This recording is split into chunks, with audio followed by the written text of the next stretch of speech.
आज मैं आपके सामने ऐसी महान पर्सनालिटी के बारे में बताने जा रही हूँ जिनका नाम बच्चों बच्चों की जुबान पे, जिन्होंने इस देश का नाम रोशन किया, जिन्होंने हॉकी को एक नए मुकाम तक लेके गए, जिनके सामने हिटलर भी अपना सिर झुका लिया था।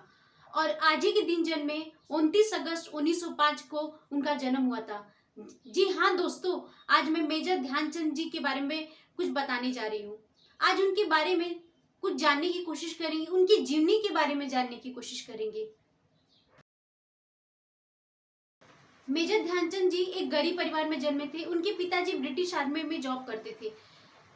मेजर ध्यानचंद जी पढ़ाई में बहुत अच्छे नहीं थे, जिसकी वजह से उनके पिताजी को उनकी चिंता बनी रहती थी कि ये बड़ा होकर क्या करेगा।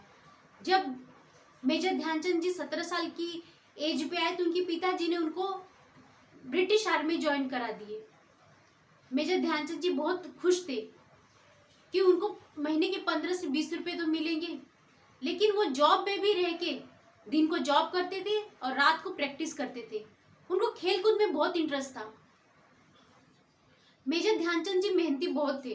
वो प्रैक्टिस करना नहीं छोड़ते थे, दिन को जॉब करते थे और रात को प्रैक्टिस करते थे। आपको पता है ये चंद क्यों पड़ा? मेजर ध्यानचंद इसलिए पड़ा क्योंकि वो चांदनी रात में खेला करते थे। आज तो हर रोड पे उजाले होते रात को, लेकिन पहले ऐसे नहीं होते थे। वो चांदनी रात में इसलिए खेलते थे कि उन्हें उजाला मिल सके। उनकी प्रैक्टिस और मेहनत की वजह से उन्हें न्यूजीलैंड जाने का मौका मिला। कहते हैं ना, जहाँ मेहनत होती है वहाँ पे भगवान भी साथ देते हैं, तो यही उनके साथ भी हुआ। उन्हें न्यूजीलैंड जाने का मौका मिला और वहाँ वो जीत के भी आए। जब न्यूजीलैंड में वो जीते थे तो वहाँ की न्यूज़पेपर में उन्हें हॉकी के जादूगर के नाम से जाना जाने लगा। लोग कहने लगा, अरे ये तो हॉकी का जादूगर है। जब वे न्यूजीलैंड से इंडिया लौटे तो हजारों की संख्या में उन्हें देखने के लिए उनके स्वागत में लोग जमा हो गए। एक बार तो ऐसा वाक्यांश हुआ कि बीच में ही मैच रोककर उनकी स्टिक को तोड़कर देखा गया कि कहीं उनकी स्टिक में चुंबक तो नहीं, लेकिन चुंबक उनकी स्टिक में नहीं, उनकी मेहनत में थी। उन्होंने दिन रात जो मेहनत की थी उनकी मैच में दिखता था। मेजर ध्यानचंद जी 1928, 1932, 1936 में ओलंपिक खेले और जीत के भी आए। 1936 में जब जर्मनी में मैच था, उस समय ये मैच इंडिया जीती। कहते हैं कि जब इंडिया मैच जीती तो हिटलर मैच छोड़ के भाग गया। वो अपनी बेइज्जती बर्दाश्त नहीं कर सकता था। जब हिटलर ने उन्हें दावत पे बुलाया और उनसे पूछा करते क्या हो, उन्होंने जवाब में दिया, मैं आर्मी में सोल्जर हूँ।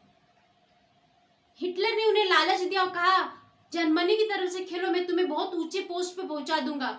लेकिन उन्होंने साफ इनकार कर दिया, कह दिया मैं अपने देश के लिए खेलूंगा।